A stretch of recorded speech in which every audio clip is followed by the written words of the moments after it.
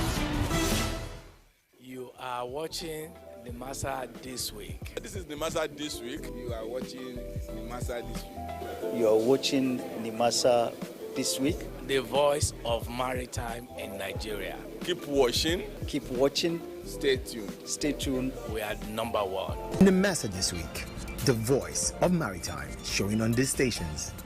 The program is still Nimasa This Week. We welcome those who are just joining us. This is the segment where we bring you divergent views of stakeholders about enhancing safety in the Nigerian maritime industry. Stay tuned as we bring you more divergent views from our stakeholders in today's episode.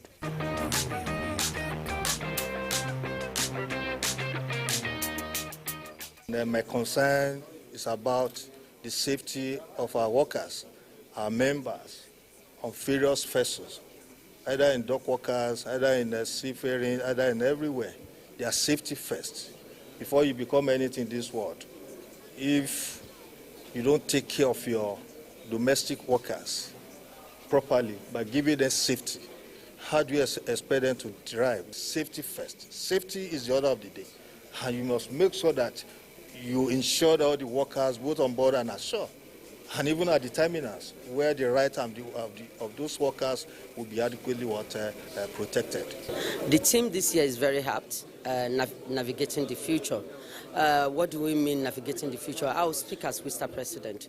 WISTA, we are concerned about the safety of our seafarers because we have female captains, female pilots, female engineers who go on board every day, and their safety is very paramount to us. So we want to say, as we're lending our voice to the team by HMO this year, navigating the future, that in navigating the future, the safety of the female seafarer should take the front burner. We have brought together students from maritime institutions and maritime departments all over Nigeria to take part in an essay competition on the theme of the IMO's World Maritime Day.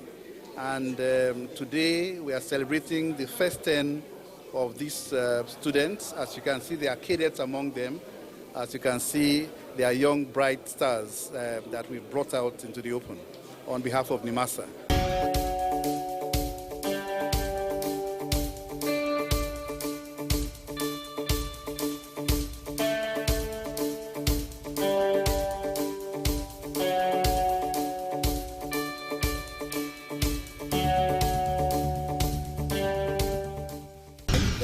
Operating coastal voyage in Nigeria must mandatorily have on board the following: vessel logbook, vessel port of call, vessel particulars, which include registry certificates, safety equipment certificates such as safe manning certificates, builder certificates, load line certificates, tonnage certificates, radio certificates, insurance certificates, classification certificates, passenger ship safety certificates, service certificates, cargo ship certificates, and waiver certificates or receipts. Vessel owners, captains, shipping agents, and members of the public are advised to note and comply. Well, viewers, that's our package for today. Thank you for sailing with us from the beginning of the program till the end. And I want to say that as we continue to sail towards our goal, remember, at times you have to sail with the wind, and at other times you have to sail against the wind. Until we meet again on this same platform, same time, same station next week, bye for now.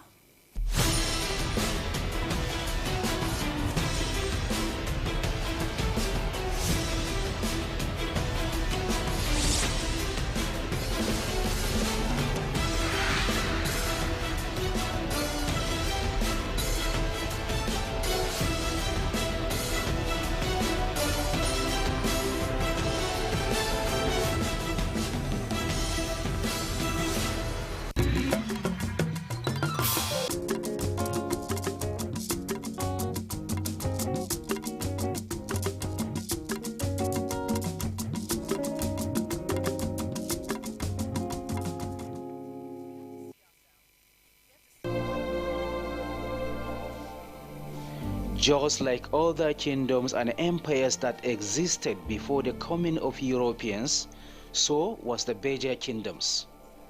In fact, during the Middle Ages, There were 5 major kingdoms that were established. These kingdoms stretched from the lowlands of Eritrea to Aswan in Egypt. The Beja kingdoms occupied much of the former territory of the Aksum Empire. These kingdoms were first noted by the famous Arab historian Ali Yaqubi during the 9th century. The names of the kingdoms were Nakis, Baklin, Bazin, Jarin, and Qatar.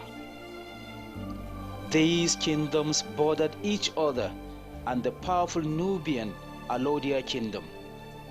To the south of the Beja kingdoms was a Christian kingdom called Najashi. Naturally, the kingdoms were rich in gold, precious stones, and emeralds were found in many of the kingdoms. The scholar noted that Muslim Arabs visited the kingdoms for trading purposes.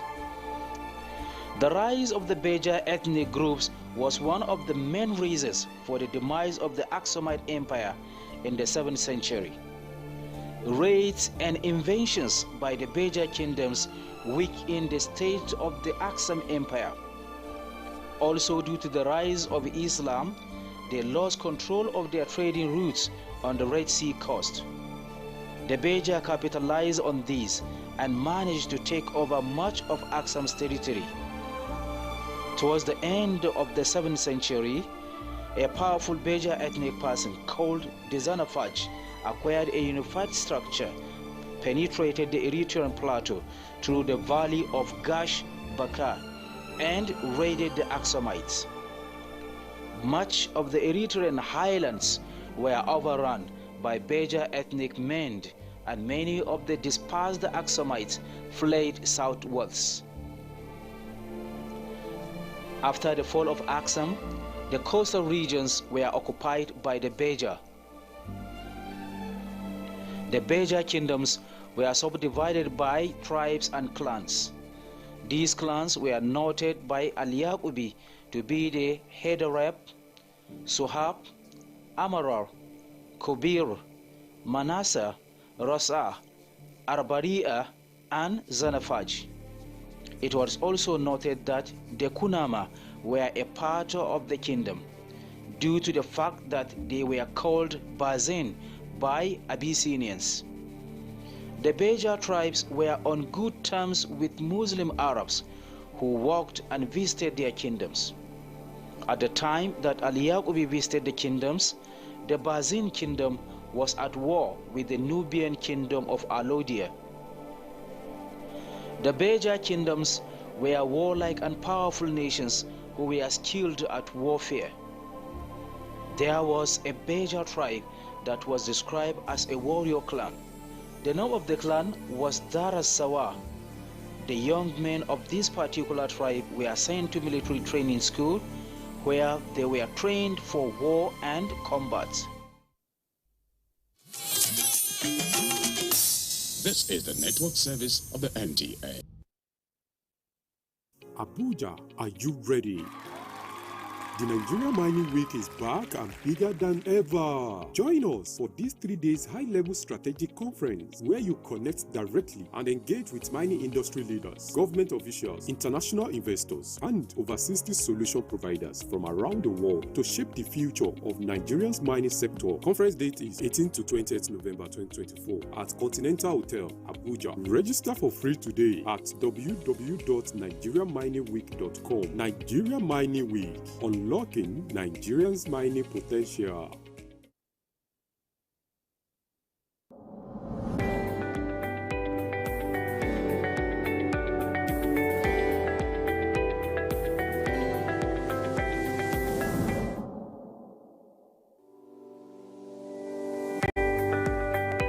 The business environment, to be honest with you, has been extremely hard on most Nigerian women's businesses.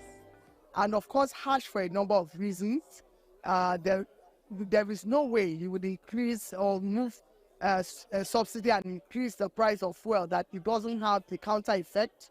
It has been very challenging for so many women. I know that a lot of them have cried in one way or the other to us to find ways of intervening. But that is not to say that it is all doom and gloom. We will still have a few percentage of women that are thriving in this economy, but we hope that we'll be able to get a larger percentage. One of the things I've seen with even our local purchases now is that people are buying more made in Nigerian options of food, of clothing, and so on and so forth than the imported. So that again is helping some of our industries thrive. Surprisingly, the telecommunications is still doing well, and the reason is very simple. A lot of people are going for online options of skills in terms of training, communications, even remote working. And so you will see that people that provide services around those areas also thrive. But I think at the end of the day, it's about partnerships, collaboration, and influencing power from especially the private sector and even the public sector. But we really need the public sector to drive a number of things, especially policies, because the public sector has the national spread above even whatever we can do in our own small way. What has happened over the years is that even the government, for example, is being pulled from different angles by all these stakeholders. We need to harness ourselves to have strategic focus areas, and we should all be moving in the same direction, not using a competitive approach, but a collaborative approach. Secondly, in collaboration, we need to move with large clusters of decision makers. Instead of, the process of reaching out to individuals is painstakingly long and it takes time. And so we need to engage these stakeholders on a larger platform. I think it's very important to identify where you can get help in your own little way. And one of the things I've realized is that when you operate in silo, it is difficult for you to lift yourself out of the situation. Identify ways you can do what you are doing in a simpler way.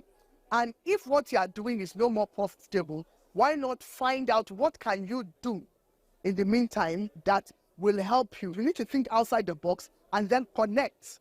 What you can do is also identify people and become a cluster to provide a service that ordinarily you cannot do alone.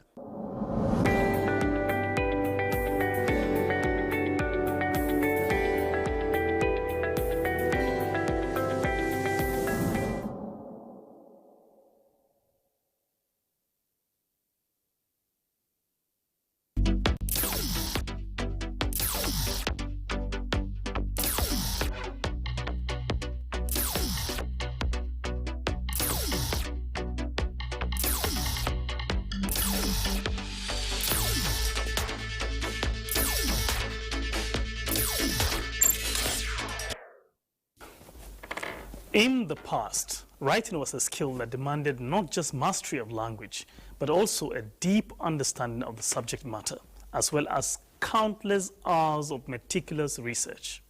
Now, some say AI, the thinker, is not just simplifying the process, but already taking over. Really? Aha!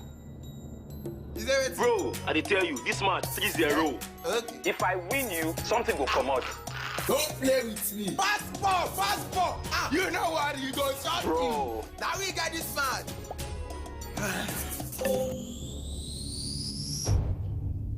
Keep the banter going with Glow Borrow Me Credit or Data.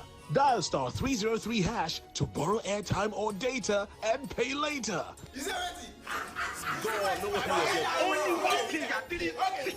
Power your relentless ambition with ultra-high speed data.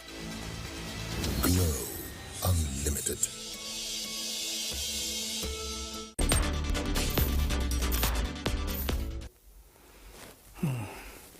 Welcome to Tech Mode, your go-to source for the latest innovations in the wonderful world of technology. I am Malem Haruna, and today we are delving into the world of AI. The fact is, AI is changing the way we write, communicate, and even think about content creation through powerful text generation tools and voice-to-text technology. Joining us today is someone who is not only an expert in television, but also a celebrated author with thought-provoking books such as Rivalry of Supremacy and Catch Them Young. Mr. Francis, thank you for joining us. Thank you, Malami. It's a great privilege. All right. Let me kickstart by asking about your initial experience using AI text tools. How did it feel, of course, compared to traditional writing methods? Well, thank you very much. The first time I was introduced to AI, I was extremely excited. The joy was unlimited. For me, the first thing that came to my mind was another opportunity to churn out stories, an opportunity to write and write and write. And that was the feeling initially. And as a researcher, I just told myself, I'm done with my research work. At least opportunity to use AI tools to do so many things. That was just the feeling initially when I was introduced to AI. And this opportunity continues to raise concerns about replacing human roles. Will human oversight continue to be vital, in your opinion? While we give it to AI, I still think there is the need for that human component. AI is not 100%. I've had instances where AI gave the wrong information. So while we celebrate AI, there are still things we need to tread on with caution. It's not everything you accept with AI, especially in terms of referencing. There are references that AI fabricates, and if you rely solely on AI, one day AI will lead you to trouble. Also remember that there's still this human aspect to writing that AI cannot give to you. That empathy with the story, that connection with the story, I don't think you can get everything from AI. So basically, use AI to support you. Use AI to enhance what you are doing, but don't rely 100% on AI. Yeah, better ways of using them, right? So how do you think one can balance effectively and enhance wonders these tools provide? I think I'm trying to create a balance. One, we can't wish AI away. AI has come to stay. But notwithstanding, AI should not take the full responsibility of your writings. Let AI suggest, let AI enhance what you have and build on that which AI has suggested to you. Remember, AI is more like what? Just suggests. AI suggests, you take it or you leave it. But for me, pick what AI has given you, garnish it, embellish it, and let it come out finer and better for you. Well, from your responses so far, you sound much like an advocate for using an AI assistant to aid content creation rather than relying 100% on AI. Am I right? Completely true. And to further buttress my argument, I had this encounter where I wrote a paper, and while I submitted my paper, my professor looked at this thing and just shook his head and said, this is AI. There's a better way to use AI. At that point, I felt betrayed, but because I thought you could use AI and you just go scot-free. And my supervisor or my professor, he gave me some of the characteristics of AI article. So right now, once I see an article that is 100% AI, I know. Just as I said earlier, AI should be seen as an enhancer. It shouldn't take the place of the author. Also remember that presently we have tools that can detect AI materials. So of what use will it be? You claim to have written an article, and at the end of the day you are told that 90% or 100% of what you've written is AI generated. All right. Thank you, Mr. Francis, for your insightful inputs.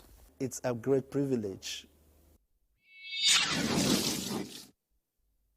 AI's capability to generate coherent and often insightful content has sparked ongoing debates across creative industries like journalism, marketing, literature, you name it. These tools are fueled by vast amounts of data and incredibly complex algorithms, enabling them to mimic human language patterns and produce texts that reads just as naturally as something you or I might write. But here is the catch. While AI can churn out grammatically sound, even stylistically sophisticated writing, it lacks something fundamental: the human touch. That emotional intelligence, personal perceptions, and unique worldview that only humans can bring to the table. Creative writing isn't just about following the rules. It's about drawing emotions, cultures, and imaginations to create something that resonates deeply. Yet, despite these limitations, AI has undeniably transformed the writing process. But it didn't happen overnight, did it? There is more to the story. How about breaking it down? AI in writing has undergone a profound transformation. What began as simple grammar checkers like Grammarly designed to polish a text has rapidly evolved into advanced tools capable of generating entire articles, stories, and even creative content. Tools like ChatGPT now craft responses that seem almost indistinguishable from human writing. Before, most times you have to go to the library, and then before you even have to jot down the things, bring them everything together, and then make it one, then submit to your lecturer, it's going to be very, very stressful. But ChatGPT has helped us too. It's a new innovation that have really helped me as a student personally. It has helped me because it saves a lot of time. It saves energy. It saves energy a lot, and it has improved my writing skills greatly. Why apps like Auto AI makes converting spoken words to text seamless. This shift is not just remarkable, it is revolutionary. Great, thanks. Is the device physically damaged in any way? No, there's no physical damage. It's just not turning on despite trying all the basic The backbone of this innovation lies in what's called large language models, or LLMs. These models are trained on enormous data sets comprising a wide array of human communication, books, academic papers, blogs, news articles, social media conversation, you name it. I used to struggle with managing my time and resources of doing my assignments, fact findings, and other internet-related stuff. I had to juggle multiple tasks and platforms like doing my assignments, researching for projects. I used to switch between different platforms to connect with friends and families, and at the same time, trying to keep up with my academic work. But then I discovered Meta AI on Facebook and WhatsApp, which has amazing features, and it has been a game changer for me.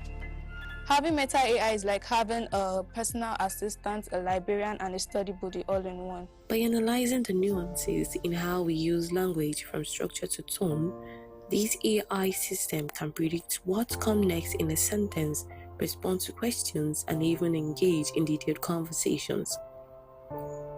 But at the heart of these two is a marriage of machine learning and natural language processing, often referred to as NLP.